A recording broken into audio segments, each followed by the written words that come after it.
Somebody told me that they showed Bishop the podcast. Yeah. And he was just like, why would they say holy and hood? Why would they do that? And I was just like, wait, you did what? Yeah, I was like, this. You showed this not to the who? intended audience. He should not be. But he enjoyed the episode. Sleep. Oh, that's awesome. It was that first episode. Happy to hear it. Okay, I'm glad it was the first episode. Did he see anything else? No. Okay, perfect. Yeah. All right, cool. And I think God was like, let me get him off the scene. Real nigga coming out of so slow, and the flow wavy got a bolo. Oh no, looking like you running out of stamina. Call yourself an animal, cause you know you. What's good? Welcome to season 2 of the Holy and Hood podcast. We are here. We didn't get canceled. Hell no. We made it. Our wives allowed us out the house this week. What? This is going to be a good one. Like he said, hour. We got one left. One left. Oh yeah, ladies. We haven't even started yet. He's still single. I don't know what they're whispering. I don't like it here. Jerry is another person on the podcast with us this week. Wait, what is going on? Continue. Go ahead. What are y'all doing? No, we're leaving this all in. I don't care. This is chaotic. All right, listen. Welcome to the Chaos of the Holy Hood podcast. I'm Malik. I'm Tariq. I'm Spencer. Okay, he has another name this season. He has transitioned to a whole new person. Oh, boy. Hopefully that helps.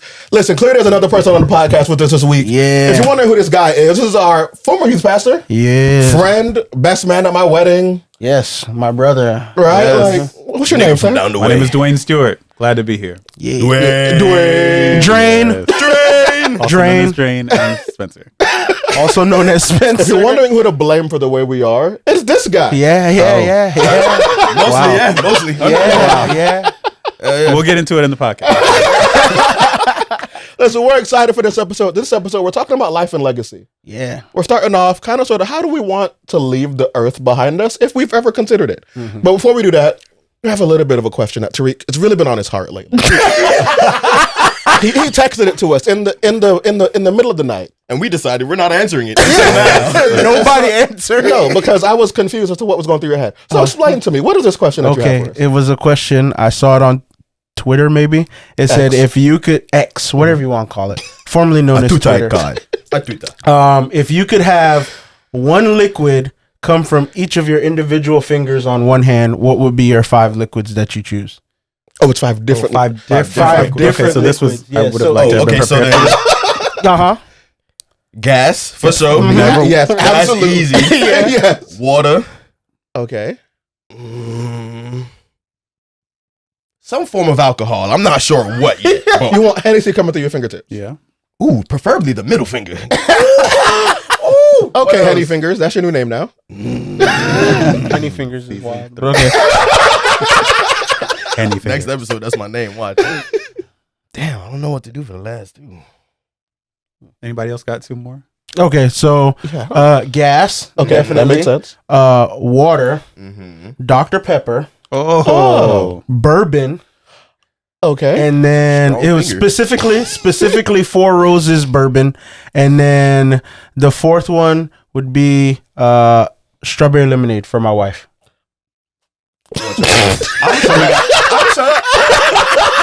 That's a good baby. Drink up.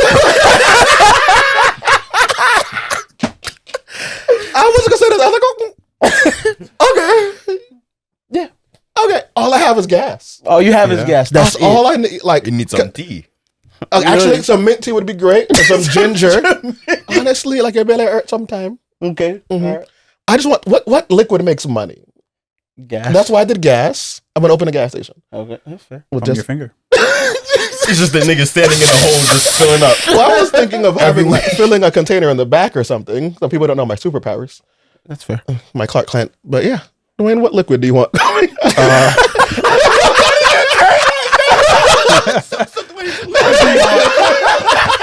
So gas was the first one that came to mind.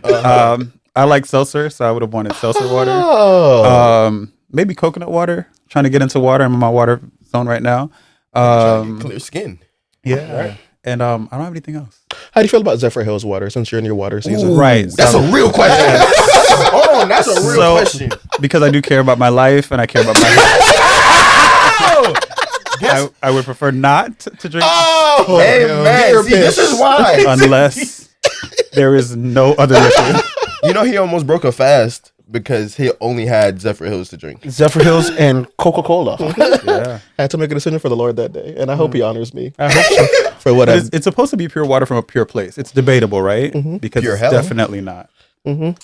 Well, I guess what is pure To the pure, all Because things it's are from pure. It's from A spring. a spring In Florida. In Florida. That's Supposedly. from Florida. I That's all we live really about- needed to know about I live that. about 30 minutes from Zephyr Hills, Florida. Oh, nice. There's Nothing pure. No, Yeah, no. Nothing good. nothing's good Nothing up there. comes out of there, including the water. Too much zinc in that water. I hope it's more than zinc. I was gonna say zinc is that's Probably the, ketamine. Anyway, you guys are talking That about legacy Fenty. this week. flocka in the water. Ooh. But anyway, Bath salts in the water. A very Florida thing. So we're talking about life and legacy this week, like the appreciation of life, but also how to appreciate life and at least be cognizant of the legacy we leave. So I'm not going to say everybody has to be like up at night. What's my legacy going to be? I think that in and of itself can be very problematic. But when we talk about legacy, I'll ask Dwayne this question. Dwayne, when we talk about when you hear the word legacy, what does that mean to you? So when I hear the word legacy, especially now in light of my father, yesterday was 2 months since my father passed. So it's been, the word legacy is kind of taking a different form for me. And I think because I use the Bible as a guide, a lot of the things I saw in the scripture wasn't just about material wealth, but about spiritual wealth. Not just about how we leave things behind, but how we leave behind, like what's happening once we're no longer on the scene. So for me, I think that my legacy or what my legacy is evolving to be in light of my father's passing is that I want to die empty. Like I want to leave the scene and people be like, man, he did what he was supposed to do. And I think that's kind of formed by what we are in the world moving around being and doing, not by what people think we should do. So my legacy is really like searching within myself and saying, what was I put on the earth to do that wasn't prescribed by collective mindset or what people felt about me or heritage or some crazy thing. But like when God was forming me and saying, yes, this is what I see in him, what I see he could produce. Did I do that? Did I accomplish that in the world? That's deep. wow. Hell yeah. Right? Nigga say you want to die empty. Die empty. I've never heard that, bro. Right? Let's get it on our shirt. When's merch starting? Actually, Stay we'll tuned. talk about that. Stay tuned. So if you want to know why I asked Dwayne that question, so Dwayne mentioned that his father passed 2 months ago. Dwayne's father was our pastor growing up. Yeah. For over 20 years for each of us. Yeah. Yeah. Yeah, So for sure. 20, 24, 25 years. About the same. About the same for all of us. Yeah, mine might have been like 20. Oh yeah, because you went to that's Loader why I- Bar. So He said I went to Loader Bar. he went as far as he could go. Please watch the podcast. He's watched. But yeah, Okay. yeah. So it's about 20 on the dot. And so we ask this because if there's an individual who has shaped the legacy and lives of just a vast multitude of people, Bro. it was our bishop. Bro. And so we are who we are because of him. And it's interesting that Dwayne is here because in many ways we are who we are because of Dwayne. Right? And so Dwayne, and I don't know how he feels about this, but his legacy is sitting in front of him right now. yeah. That could make you sad. It could. I don't know. It doesn't. You can either be very happy or very sad. Most people are both. It depends on the day. Not one thing. It really depends on the day. They'll watch it and be proud we're doing this, and then they hear what we talk and say, then- "Wow, Bro, They could do somebody told me that they showed Bishop the podcast. yeah." And he was just like, why would they say holy and hood? Why would they do that? And I was just like, wait, you did what? Yeah, I was like, this You showed this not to the who? intended audience. He should not be But he needs enjoyed to the go episode. To sleep. Oh, that's It was awesome. that first episode. He did enjoy it. Happy to hear it. Okay, I'm glad it was the first episode. Did he see anything else? No. Okay, perfect. All right, cool. And I think God was like, let me get him off the scene. Let's get him off the scene before you get to the Oh man. Yeah, man. And so we talk about it in this light because at least after his passing, at least I'll speak for myself, it caused me to have a lot of reflection about what's my legacy going to be on this earth. Right? I remember sitting in the car the day it happened and I was like, man, everything. I was like, I'm not doing anything in my life. I need to change everything. I need to become a monk. I need to. Too late. Sorry, is this on? Right, and so these things cause reactions in us. But I guess that aside, or as we continue to remark and remember, this is a loaded question. Well, I was like, "Are you trying to touch me?" I'm sorry. The person usually who usually sits I thought about telling him too, bro. Don't touch me. I'm gonna start getting a bouncer or what? Or some bouncer. Nigga need a bodyguard. Something, right? But okay, so here's a very loaded question, and it will probably dovetail us through the rest of this episode. But if you had an answer for Dwayne mentioned like what legacy means, but for all of us in the room, like what would you like your legacy to consist of? You might not have an exhaustive answer for what do you want to be, but like what would you like some things like when you pass or even in your life as you go through the trajectory of whatever time has for you, what would be some things where you're like, no, I want this to be a part of my legacy? I think for me, after leaving Bishop's like funeral, which was a massive funeral, like it was like a conference hall. Like there was how many people? 3,500 people at the, and then like another what 10,000 people streamed it online. I think that speaks to the legacy of a man that really served people and really cared about people. And that's one thing that I would want people to say, like, hey, like he cared about people. He was there for people. He served people. I think there are people in my life that like, I try my best to like support their businesses, like, like different things of that nature, just really show up, and be there for people, because one of my friends says, love shows up and, love is and does. And I really want people to be like, hey, like he loved the people that were in his circle and he loved them well. Another thing that I want my legacy to leave is like, I want my great grandchildren to be Christian. So the kids that I don't even see, I want them to be left with the faith, right? So it's like, I'm not concerned about like raising Christian children. It's like, well, what do their grandchildren believe at the end of the day? Because I think that's really where legacy is really built on. It's like, what are the fruit, or what is the shade of the tree that you don't get to sit under? Like stuff like that. So y'all so deep this morning, right? Lighten us up. What's your legacy to be? Lighten it up. He said, give us a shallow answer. Come on. Turn your Bibles to the Songs of Solomon. Yes, please. Sorry. Wow. All right, cool. So for me, I mean, much along the lines of what Tariq said, I also want to be known as someone that served the people, really showed up for others and stuff like that. But also I kind of want, I don't know if this is like a thing that like my temperament or mindset, like I want that to also be a thing. Like I'm not quick to like anger. I'm very calm in most situations. Like I feel like that's an attitude or something that I would like pass down in my legacy or like to my family and stuff. That's like a main thing, because that could just help you in a lot of situations where like shit could be going wrong left and right nonstop, and it's like you kind of just sit back, take a step back, and just be like, God, this is kind of annoying, but you got it, so I'm not being stressed. That kind of situation where, really reflective. Yeah, you feel me? I love that. Was that not too deep? Was that good? You're fine. Deep and wide. Right. Deep and wide. There's a fount. Okay. Right. Flowing deep and wide. Your life has changed when you see a pregnant woman singing that song in children's church on Sunday. I'm sorry. Anyway. Do you talk about the moments that make you Jesus? I can't even listen to that song no more. I was like, woman. I bet you were, ma'am. Sing to the Lord. Oh my God.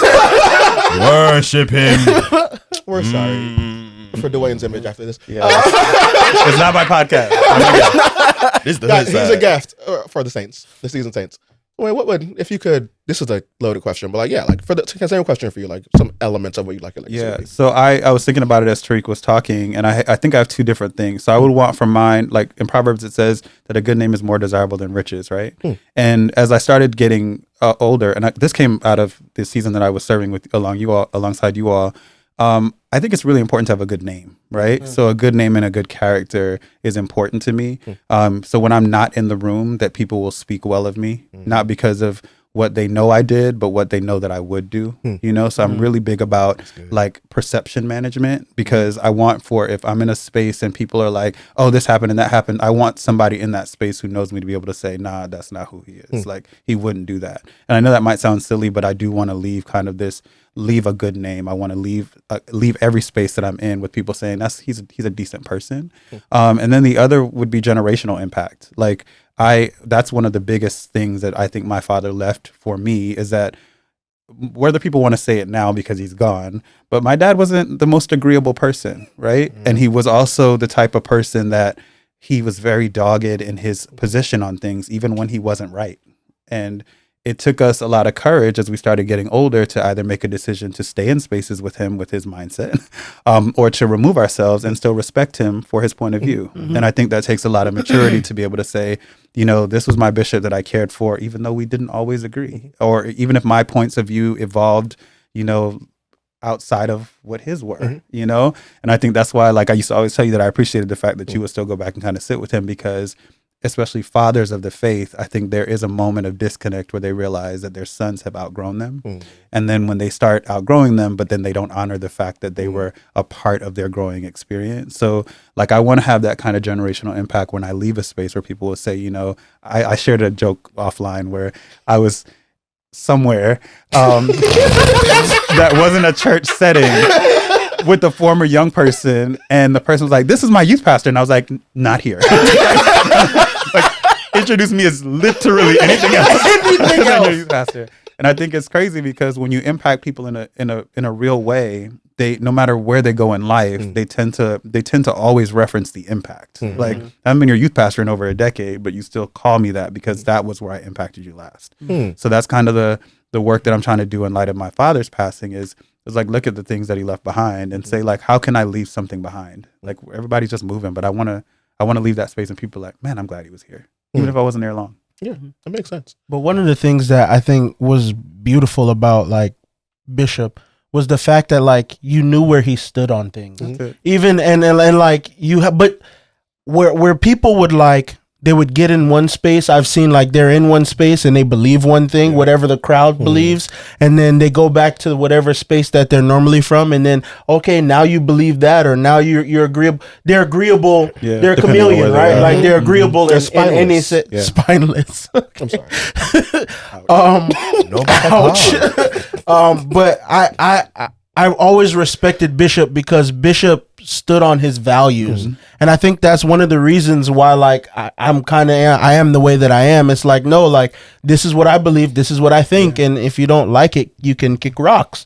But respectfully, but, or disrespectfully, however you want to whichever way you want to take it. However you want to take it. But yeah, and that was one thing that I always loved about Bishop. Another thing that I would want to pass down is just a love for the word. I think Bishop loved the word, and he that was like, he lived it out. I mean, I watched a man for the better part of almost 30 years live out the word of God, and that impacted thousands of people. And one of the things that I think I would want to leave is, like, hey, I want my grandchildren's grandchildren to love the word of God, if the Lord should tarry. Isn't that what the church say? If the Lord should tarry. Yeah. Which makes sense. All right. Yeah. So if the Lord should tarry, I would want to pass down a love for God's word. Whichever. Is he still tarrying, Malik? What do you mean? Is he still tarrying? Yeah, that's what I'm saying. Lord tarry? Yeah. Yeah, if he allows, if his weight allows. If it's in its will, that's basically what you're saying. Yeah, unless he comes before. Yeah. Okay. Which you could come, please. It's too expensive. The cost of life. I thought you paid the toll, brother. My landlord thinks differently. All right, so I guess I answered this question too. I think so. That last one is a huge part of what I want to leave behind. I need people. I desire for everyone to say, Malik stood for the truth, unwaveringly. Like, and I have tried my best to let that be, like, I don't really care if you like what I say or not. Like, if it's true, and so I think truth and love are the two tensions I want my legacy to leave. Like, people like I knew what Malik stood for, but he would still sit with me in a space where he didn't stand for what I was doing. Like, yeah, like Malik would show up. I would know if I was to ask him, Malik, how do you feel about what's going on right now? he would have something to say. Yeah. But he's still Be here. there. That's good. And so it's that, like, and I Give me want that. I would say that about you. So at least one person will say it. thank you. That's You're all that welcome. matters. Make it 2, my brother. Really, man? I take it back. Oh, I didn't see you. I take it I back. was looking at the camera. You should look at us. We're doing camera things. Pause. No Diddy. Oh, get out of here. He said no Diddy. Hey, yo. So we're doing camera I know what things. you do with your camera. Anyway, I take pictures. I bet you do. Yeah, so that's what I want. Finish what you were saying. You're pulling me out of the Lord. Yeah, that.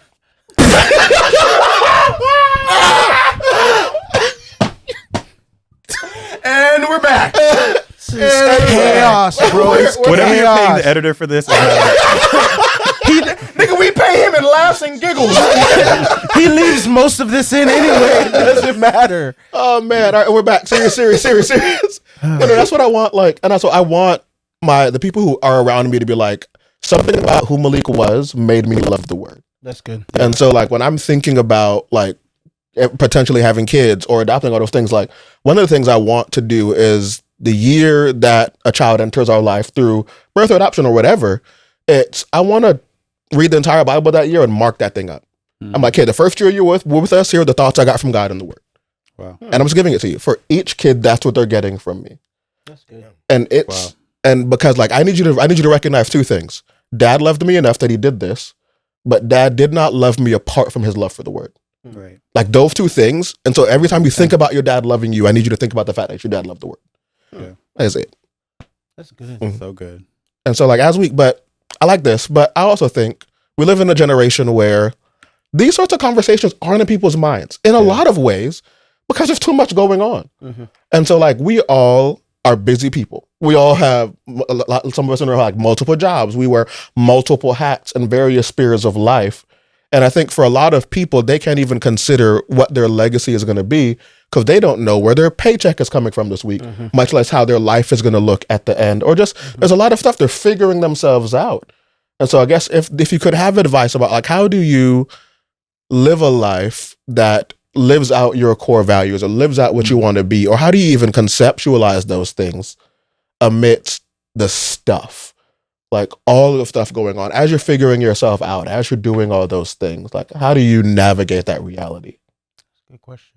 I think if people would have figured that out, we'd be a lot further along as a society. But if I can give my little like opinion, I would say I think one of the things is that I think what I try to do is I try to like live in spite of, right? So like in spite of the fact that, you know, my home situation isn't doing well, or in spite of the fact that I might not have as much money in the bank as I would like, in spite of the fact that, you know, I don't live where I would like to, I don't have the car that I want, or I don't have the job or the income that I want, I try my best to live my life in a sort of way in spite of all of that. So whatever I would do, like for people or what that would agree with my core values, that's what I try to live in. It doesn't cost you anything to be a good person. It doesn't cost you anything to be kind. It doesn't cost you anything, not monetary at least. It doesn't cost you anything, you know, to show up for people and to love on people and to treat people right. So I think that yes, your at home situation or whatever your personal struggle is, whatever it is, you might have like problems or whatever. Yeah, sure. But I think if we could commit to loving each other in spite of, the world would be a better place. I think that we would move a lot further. There would be less wars. There'd be less violence. There'd be a lot of different things. And I think people would leave a legacy of, hey, love, kindness, peace, joy, the fruit of the spirit. So, I think that would be, I say that try to live out your core values in spite of. Makes sense. Anything you guys over here? I'm not too dumb. I ain't got nothing. Nothing at all. You're fine. Dwayne can go. I agree with Tariq on the living it out. One additional piece for me would be that I've learned just by being on the earth for a while that very often if you listen, the work that people haven't done is bleeding out in the work they're doing now. So where people need help, usually comes out in the way that they're moving around in the world. Sometimes it comes out in the relationships that they form, or the relationships that they rip apart. The way that they show up as husbands or wives, as friends, is really indicating for you where that person needs help, like what a trauma point is for the person. And I find that for years, the church wasn't a listening entity. We were just downloading what we thought people needed to hear without stopping and saying, okay, we're serving, for instance, a predominantly minority population in a disenfranchised or marginalized community where they don't have the resources they need, but we're not having any social justice conversations. We're not having any conversations about rape or molestation or how people survive outside of the scripture, you know? And I think that if I really spoke about being intentional, where I want to be intentional is like when we talk about being the hands and feet of Jesus, it's not just being the Jesus we think people need. It's about understanding that he was so methodical in his way. Like he didn't deal with the woman caught, in the act of adultery the same way he dealt with the woman at the well. Like it was very like, there's a very different grace that is extended depending on where you find people. And so my real work now is like, there were years where growing up in the church, there was an earlier episode where we talked about vulnerability, right? And so earlier, like growing up in the work, a lot of times people did not understand that why I was serving young people so fiercely was because I was really seeking to be served myself. And I remember Tariq shared an example of like going to the altar and people never thinking he needed to be prayed for. And I was just like, wait, he's talking about me. So like, and that went on into my late 30s, right? Like it's when you create a space. My therapist said to me one day that your issue is that people believe you. And I was just like, what do you mean? And he was just like, well, people believe your goodness. Like people see you and just believe that you're okay. So when people see okay people, they don't help okay people, right? So when you all said it on the episode, you're like, your lack of vulnerability, what you actually said was your lack of vulnerability is hurting the body. And it was like something where I had to stop the episode and say, man, I've really got to do some work around how my core values show up in the way I serve people, because I can't serve people if they don't realize that I need to be served as well. Like I need the same God they need. Like it does something very real for people when they're trying to find like relatability in the way that they find God. So that was a real like learning point for me where I was like, it's okay. Everybody doesn't have to know your business, but they need to know that you also need him. It's not just like this top down gospel where like I'm coming down from the mountain to tell you what the commandments were. It's like, yeah, no, he just asked me to give up my kid, and I was mad, and I didn't want to do it. But then I realized, oh, he was just trying to see if I was really going to do it. Okay. All right. Bro, when he said, I'm not gonna lie. he asked me to give up my kid, I was like, wait, what? Is this a real story? what's going on? I definitely thought Bible verse. I wasn't sure. I was like, wait. I was like, did he make one of his kids a monk? I said, this sounds familiar. Yeah, Where are your children? They're safe. Marked safe.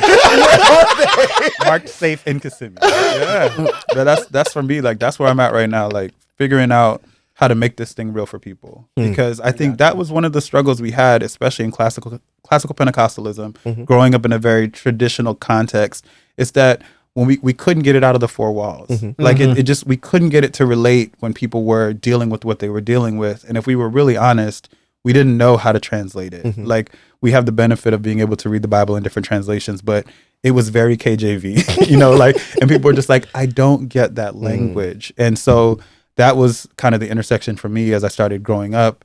When I started leading an alternative school, which I do now, I started to say, I want a God who can reach these kids. Like I want to be able to bring these people into the setting where I'm fed and they could be fed.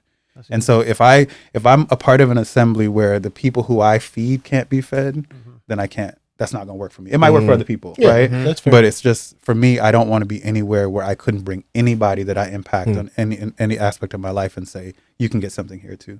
Like that's how I want to live it out. I think I'm thinking of the verse. I think it was Paul that said, I became all things to all men so that I might win some. So it's like if the legacy, just some, right? And that goes back to mindset. All things to all men just to win some, right? Just so that some could be impacted. And I think that's a legacy in and of itself, right? Where it's like, hey, I wanted to do I wanted this to reach so many people, and I wanted to impact so many people that hey, if you like going to go fish, oh well, I'm a fisherman today. Yeah. If you like, doing whatever you like, playing basketball, I got 2 left feet and my back hurt. I'm still finna be out here playing basketball just so I can impact you. You get what I'm saying? So it's like I think that's a legacy in of itself, that you wanted to serve people so much that you became all things to all men. Absolutely. And I think like this conversation is important because the culture around us tells us to live a life that serves ourselves. And so the conversation of legacy is important because we have to all, no matter our season, conceptualize, how does my life look like beyond myself? Right? Like after I've gotten all this stuff, or in the midst of me wanting this thing, or in the midst of me figuring myself out, how is my life impacting other people? Because the reality is, whether you think about it or not, you have a legacy. None of us are going to leave this earth, and no one has a thought about us, right? Like, so the question is, how are people? What is the thought going to be? Yeah, what's the thought going to be? How are people receiving your presence in this moment? And we all have to have a conversation where we're like, well, how am I showing up? And sometimes you look there and you're like, I'm not showing up very well. To Dwayne's point, so when I went to Bible, Dwayne actually took me to Bible college for my first tour. That was fun. And Hope so.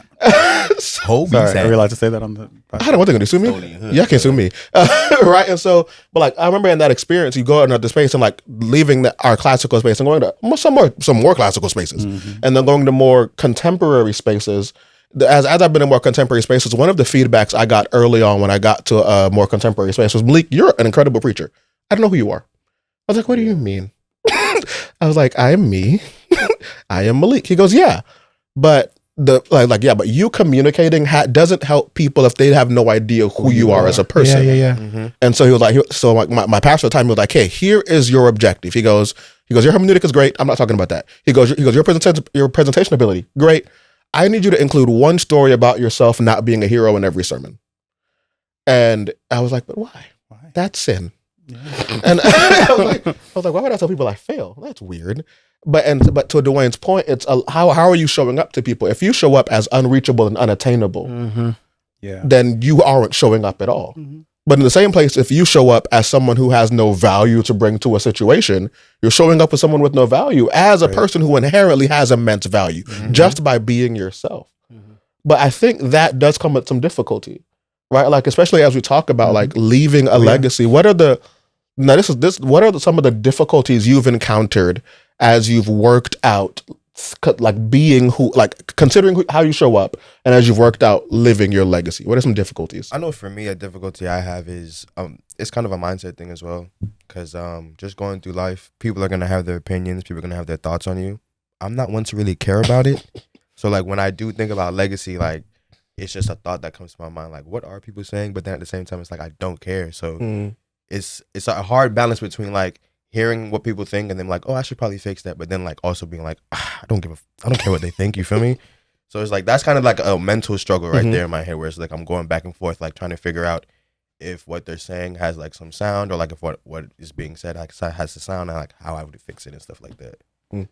See, and this might be a future of a generation that I'm not a part of, because I'm so blessed by the ability for him to say, I don't care, and because I think I was possessed by caring too much, right? That was a question I was going to ask you. But we've heard this, right? That because we didn't deal with this like we didn't deal with the serpent in Genesis, we dealt with the dragon in Revelation, right? Like there's always this tendency to overcorrect with the next generation, and I think that because we were so unwilling to just show up as real people, your generation came behind us like, watch this, right? And it's I feel that though. I 100%. I said that. It's been like, I'm finna don't believe me, just watch, famo. Like, come on. And it's been a very interesting thing for me, because I'm a grandstand person, especially generationally speaking. So whatever you're doing, as long as you're not hurting somebody, I'm always going to be like, yo, I'm so hyped. I'm excited for you, which is why I was in this space with the person who was like, this is my youth pastor. I was like, nah. So because I personally had a challenge around those things, and if I could, again, embracing this vulnerability that you invited us to in the earlier episode, it was really difficult for me to be raised by a generation of people who never told you what was really going on, right? So you're sitting with people who stayed married even when they probably shouldn't have, or not that they shouldn't have, but they stayed in situations out of loyalty to the situation. And it was church, it was work, it was home. Like we really did get that as a byproduct of their influence on us, that you just kind of stay there even when you fundamentally have challenges with it. And so our generation was like, you know what, let me tweak that a little bit. And then your generation was like, watch this, right? So that's powerful. I'm really I don't know that I want to say anything else. But just say it with your chest.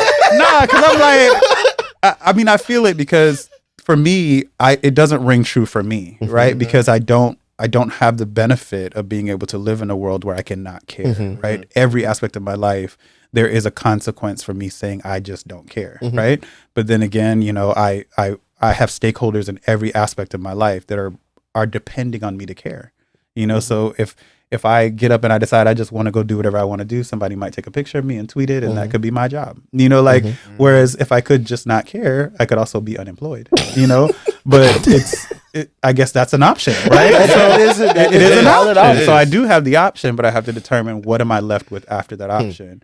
And, you know, I'm thinking, you know, for fear that I might not be able to share it. This is the morning my father passed, I'm finishing a book that I've been writing for like 10 years. And it's about embracing resilience and thriving through adversity, right?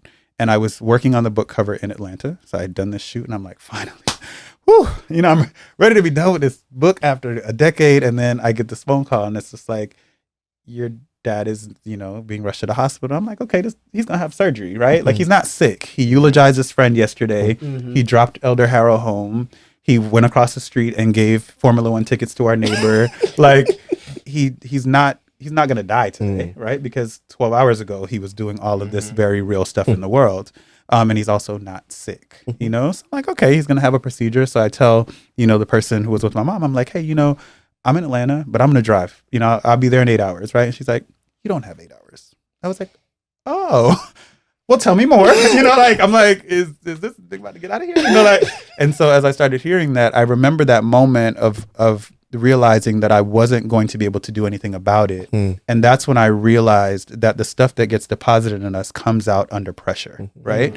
Because my next instinct was to go to church. I was just like, I don't know. I can't get home. The first flight I could get on was at 3 something. It was like 9 something in the morning. And so I was just like, what's the nearest church that I can get to that I know I can be fed? And I shared with you that I went to Spirit and Truth.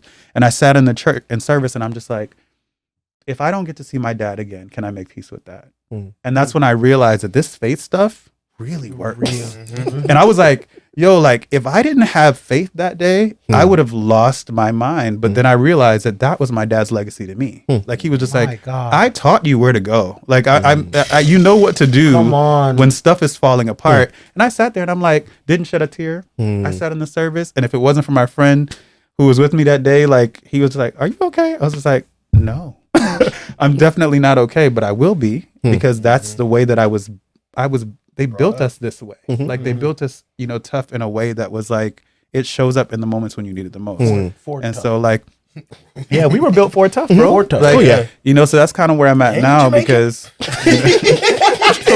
got two layers of trouble. Two for two. Two Jamaican. We're Jamaican and whatever we are.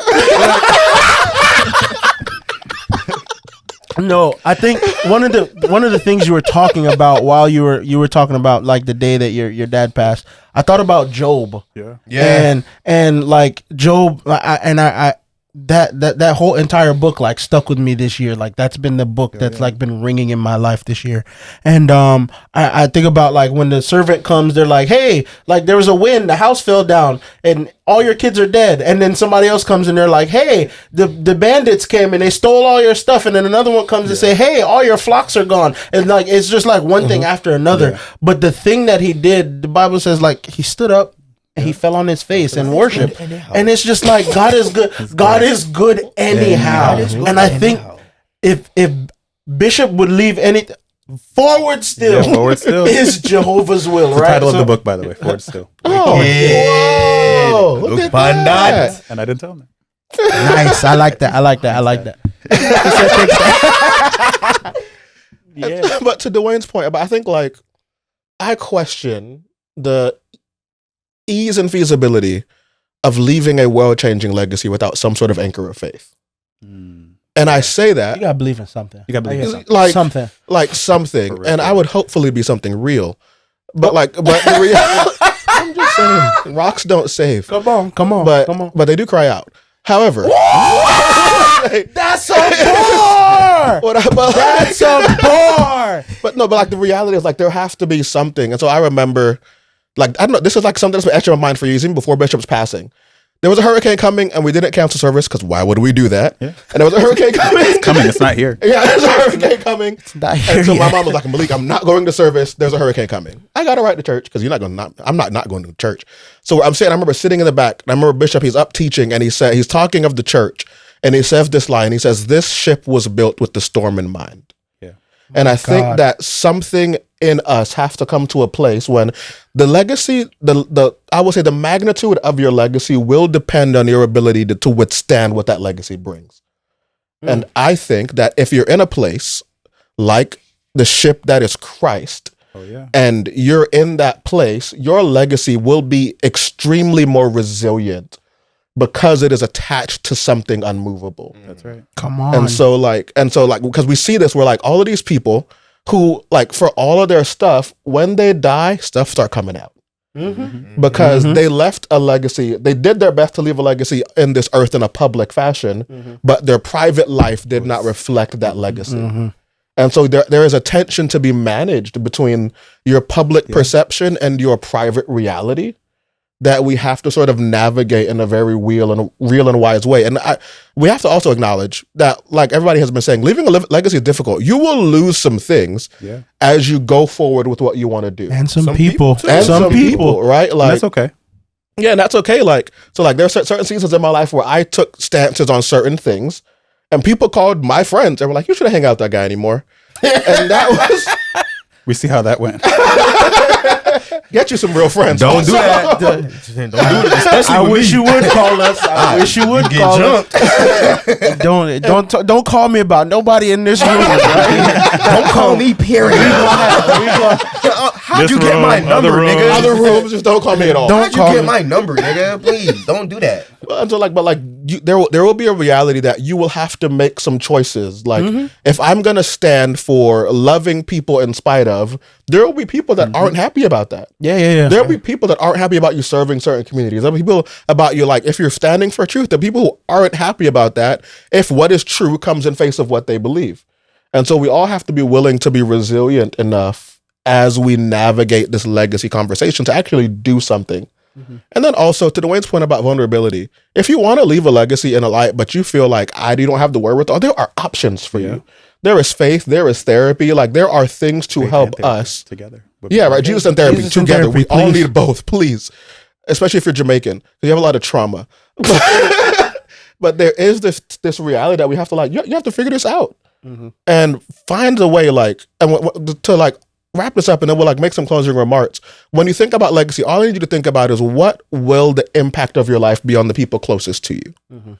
Like, because I feel like some of us, like, this grandiose number, some of us, like, I can't influence 1,000 people. I just need to. Right? Like, what will the legacy look like for the two closest people to you? And that will tell you how it will look like for the rest of the people. And so, like you might not have, like, a bunch of people. That's fine. Honestly, it's too much work. But what's your legacy going to look like for the two people closest to you? So we had this running joke with my brother that my dad had 125 Instagram followers, right? But he had 3,500 people who came from all over to sit down, and thousands of people watching it online. And I was thinking about, like, the type of legacy that I want to leave. And the thought that I had when I was driving here today is that I want to do my best with the rest, right? Like, I don't know what I have. If I have from now until Thursday, I want for that to be, the best, 5 days of my life, right? Because I think it's important. I think about, even with my sons, that sometimes when I'm dealing with my siblings, or even with my kids, my mom would say, it's interesting that some of the things you do are a lot like the things your grandfather did. And my grandfather died when I was like 6, and he lived in Jamaica, but some of these things get passed down through the behaviors of our family. And so I find myself overcorrecting with my sons a lot. So like, I'm like, I love you, I love you, I love you, I love you. Even though my dad didn't say that often, I knew he meant it. But I want my sons to say my dad said it. So when I was ironing their clothes for the week before I left this morning, I wrote a note for every day and stuck it in their pocket.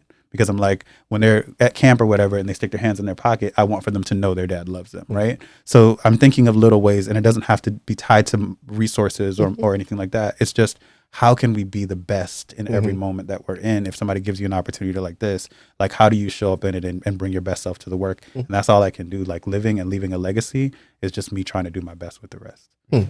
That's a weird that on the shirt. Do your best with the rest. Do your best with the rest. No, one book. One book. That's the next one. The next one. Like, you can write a book. Yeah. All right, listen, before we wrap out, any Can you closing write? thoughts? What? Just asking if you could write a book. Oh. Yeah. If you can write a rap, you can write a book, right? Yeah. No? Zeus? There you go. One fish, two fish, blue fish, two fish. Okay. Anyway, as we wrap up this conversation, any closing remarks from anybody about this conversation or in general as we sign out for this first episode of season 2? I would just say, like, bro, like, Bishop, I'm the man that I am today because of who Bishop was. His legacy lives on through, like, all of his kids, his kingdom kids, like all of the people that he mentored, that he pastored. His legacy lives on there. I would, like, forever grateful, and I was glad I got a chance to tell him, like, yo, like, I'm forever grateful. Like, my hair might be long, whatever, but Who cares? but at the end of the day, like, I have this love for God that I never would have had if Bishop wasn't in my life, and I would forever be grateful for that. That's awesome. Closing thought? You don't have to have them if you don't have any. Okay. Yeah. Was that your closing thought earlier? Well, most of mine are from the podcast, right? Like, I want to live intentionally vulnerable. I don't think the vulnerability means everyone needs to know everything about you. Yeah, but I do think it means that you have to be willing to go to a point in yourself that shows that you need God just like everybody else. And so that was my takeaway from that, from the day I watched that episode until now. And again, doing my best with the rest. I want for people, I might not have 3,500 people at my funeral, but I do want to make sure that when I leave the scene, people say, I'm glad that he was here. You really might have more. Okay. Let's be for real here. Hey, Well, right? We'll see. We'll see. Well, you won't, but Well, they about to take me out of here. And it's in red. And it's in red. all right. So listen, thank you guys for tuning in season to what is this, season 2? We did it. Season 2. We made it. We made it. Season 2. Oh my They said we gosh! wasn't gonna be here. Who said that? They did. Whatever lie you got to tell yourself to be productive. Whoever they are. Whoever they are. Whoever they are. They aren't here. No, they're Lost not. Boys. And we are. Right. Thank you guys. And again, like to Tariq's point, like, Yes, thank you sir. to all the people who have made us who we are Yeah. as a Facts, collective facts. individual. Thank you to Dwayne for your contributions to our lives for this Proud of you all. episode. Oh, thank you. Looking real nice. You came out here like dressed. We got hoodies Right, and we t-shirts got on. hoodies and I'm going to a t-shirts. funeral, everyone. I'm not like feeling important today. Thank you for the disclaimer. And thank you to our bishop whose legacy has impacted us all. I Yes, wouldn't be bro. who I am. Well, heck, I wouldn't be a pastor without his influence at all. And So so be in church. there we go. Yeah. Wow. Hey. Right. And so That's real. everyone, in light of this, please, as you consider your legacy, look at the people in your life whose legacy has made you who you are and tell them how much they mean to you.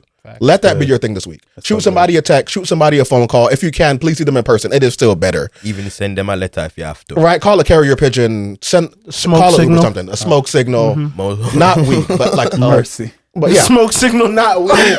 listen, this generation is weird. And so do all that. Tell people how much they mean to you. And until next time, y'all have a good one. Yes, sir. All right.